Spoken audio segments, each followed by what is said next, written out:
Hey, everybody. Welcome to another edition of Around the Piano. We got a really special guest today. Second time with us, Mr. Denny Diamond. Oh, yeah.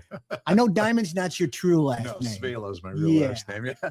But everybody knows you as Denny Diamond. Yeah, it's just easier to say. Yeah, that's right. Especially for me, because I don't know if you know, but I have this history of butchering people's last names on the show. And yeah, sometimes when it's I once mispronounced, we interviewed Jefferson Starship about a year and a half ago. Oh, that's cool. It was a very cool interview. So David Freiberg. Oh, I said David Freeberg. Freeberg? Yeah, that's so, but I didn't ask him to play Freebird, so there was that.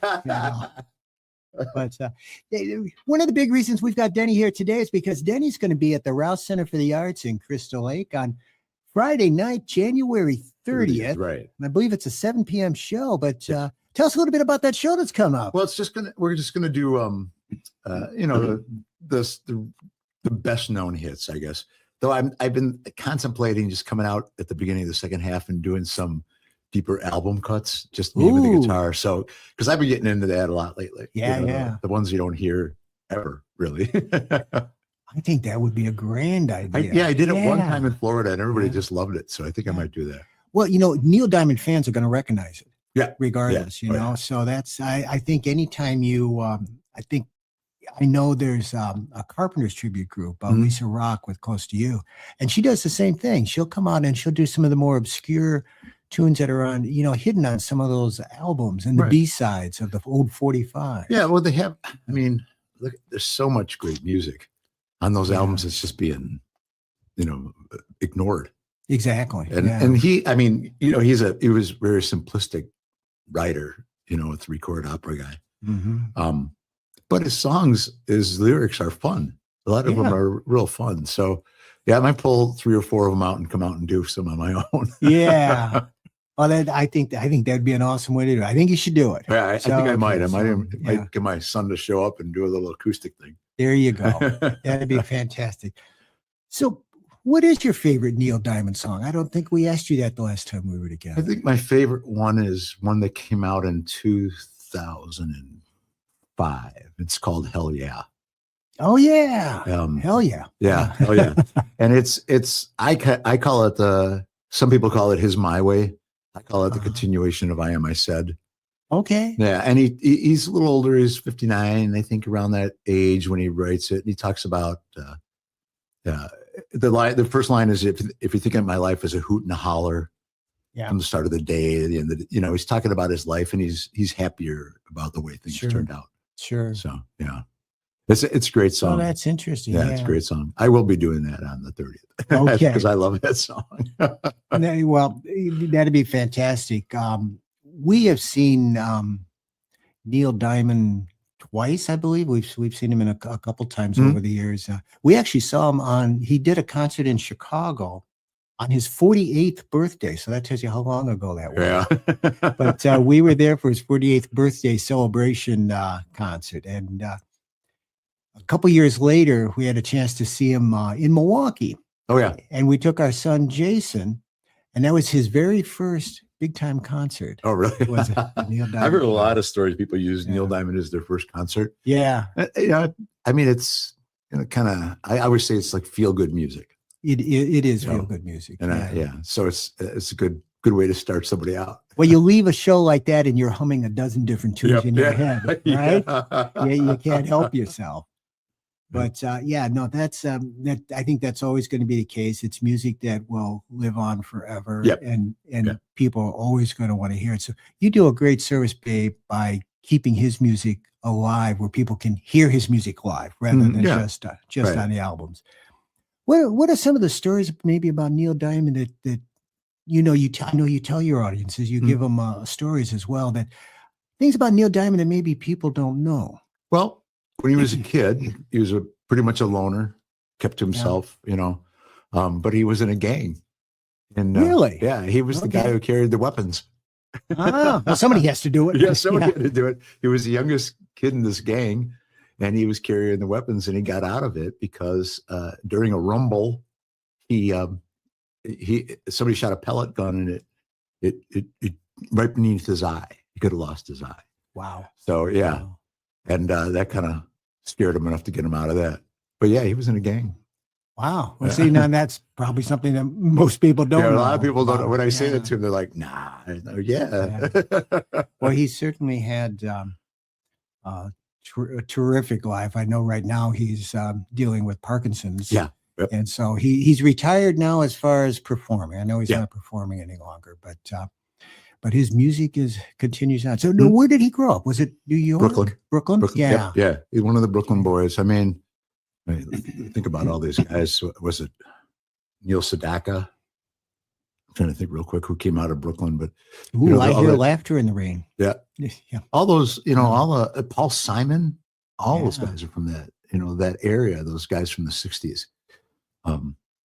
All writing in the same, with the Brill Building's the big one. But yeah, I mean, Carole King, all those great writers from that time. Those 4 names you just mentioned, wouldn't that make a great band? What would that be? Yeah, wouldn't that? You talk about a good concert. Yeah. That would be awesome. I'd go. So how long have you been doing Neil Diamond? The Neil Diamond thing since 1999. I started singing in 1977. Okay. So I started out doing musicals mostly. Got in a wedding band, things like that. But I ended up on that Dick Clark show back in, it aired in 2000. It's called Your Big Break. Yeah. Where they brought people on that they thought, didn't look like somebody, but sounded like somebody. Right. And they thought I kind of looked like Tim Allen. And they thought I sounded like Neil Diamond. Nico, so. I think he does look a little like Tim Allen. Yeah. The tool time. Yeah. So yeah, after I got on that, I mean, that's when it really struck. I had a guy from a group called Sixpence None the Richer who saw me in Woodstock. I was playing at the old, what's that old English pub? He went right across from the theater. He went downstairs. Yeah. I remember. I was playing it. I was singing in there, and he saw me in there and brought me to Nashville, and the whole thing just, exploded from there for me. Fascinating. Yeah. Yeah. It's sort of like you build up something overnight or after 15 years. Right. Yeah, right. Yeah. So, since then I've been, pretty much doing the Neil Diamond thing and my own stuff, not my own music, but my own thing, singing songs by other artists that I enjoy, Elvis, Tom Jones, Barry Manilow. I do the Broadway show. Yeah. Tell me a little more about that Broadway show. We were talking about that before we went on air here today. I call it Broadway and Beyond. A lot of my shows are done at a place out in Romeoville called White Fence Farm, lunch shows. Oh, yeah. And that one I call it Broadway and Beyond. And I just do a lot of songs that I did myself as a kid, in shows. And then I'll include like TV songs and some of those, what do they call them? Earworm songs, the commercials. But yeah, that's and fun stuff that triggers memories for everybody. Yep. Yeah. Singing in the Rain. My favorite, Rodgers and Hammerstein are my favorite. So I do a lot of songs by Rodgers and Hammerstein. So yeah, that's probably one of my favorite shows. And I use really well done background music. Sure. Tracks. So it's nice. It's a fun show. Yeah. Well, and you kind of see that more and more. A lot of solo musicians are using the tracks more, but it's so much better than what it used to be years ago. Yes. Really, it sounds like you've got the band with you. Yeah. Yeah. I mean, if you use the stems and you got somebody mix it well, then it comes out really good. Yeah. It does come out really good. It's not just that flat track karaoke that used to be out. That's right. So yeah, it does sound good, and it fills in real nice. And like I said, it's got somebody mixing it. It sounds good. So that's fantastic. Well, I just want to point out to people, if you look up in the corner of our screen, if you're watching it as a video as opposed to listening to it on Spotify, which will be there as well. We've got a QR code there that's going to take you directly to the link to the Raue Center and with the description of the show and where you can get tickets for January 30th. It's a Friday night. Come in from the cold in Crystal Lake, Illinois.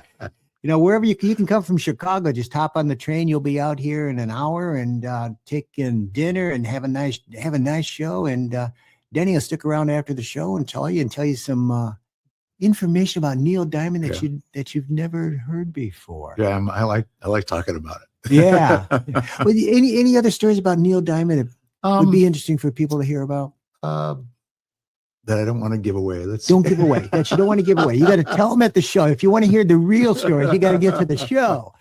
Well, I mean, I try to tell stories about the different songs. Like if you listen to his early music, even like "I'm a Believer," which is an upbeat song that the Monkees recorded, you can hear that he's having problems with his first marriage in his first songs. I thought love was only true in fairy tales. Now, then I saw her face and I'm a believer. But that's a different meaning than I was in my head before. Okay. Different meanings. Yeah. The Cherry is another one. I mean, just listen to the words of the songs. You'll hear where he was at. Okay. In his life. And those first big hits, you'll hear it. You'll hear it. Like, and then there's other things like if you listen to Girl, You'll Be a Woman Soon, which is a great song. He wrote that because he was an older guy at the time. He was older than most of the people that were out on the circuit. He was 22, 23, 24. And most of the guys at that time frame, they're coming out there 19, 16 years old. I mean, look at Paul Anka when he started out. Right. So he was an older guy and he saw these young girls in the audience screaming for him. And he thought to himself, I wonder what would happen what your father would say if you brought me home. So that's where Girl, You'll Be a Woman Soon came from. Okay. So yeah, it's some great stories. Yeah, those are good stories. Yeah. My favorite's going to be Cracklin' Rosie. So show up for Cracklin' Rosie. I'll be there if we want to get my Cracklin' Rosie. Great choice. And I think that's another thing that people don't realize about Neil Diamond. He, as a songwriter, he wrote songs for other people that maybe he recorded eventually, but were made famous by other people. Like you mentioned, the Monkees. Sure. There's Glenn Campbell. Yeah. He wrote Sunflower. Yeah. Which was, I believe, Glenn Campbell's last charting hit. Okay. Now, he just recorded it for the first time on his 50th anniversary CD. It came out, a few years back. Yeah. So there's a lot. I mean, he wrote he wrote 3 for the Monkees. And you never hear him do "A Little Bit Me, a Little Bit You." Right. So interesting. Yeah. It is fascinating. So everybody get out to the Raue Center at the end of the month here on January 30th. We'll repeat it one more time at 7 p.m. It's a Friday night. Come in from the cold. Mr. Denny Diamond doing his Neil Diamond tribute show. You're going to enjoy the music. You're going to enjoy the stories behind the music. And we'll see you all there. I'm Tim Paul for Around the Piano podcast. And Denny Diamond's been our guest. Thank you so much. Yeah. And Nico, thank you for being behind the camera today. Of course. And no matter where you're watching this or listening, if you're unable to scan that QR code, all the links and everything you need to know is going to be right in that description below. There you go. And if you want to catch our other shows, go to 216creativestudios.com and you'll find all the shows, the previous shows, and you can catch up with us. We'll see you next time, everybody.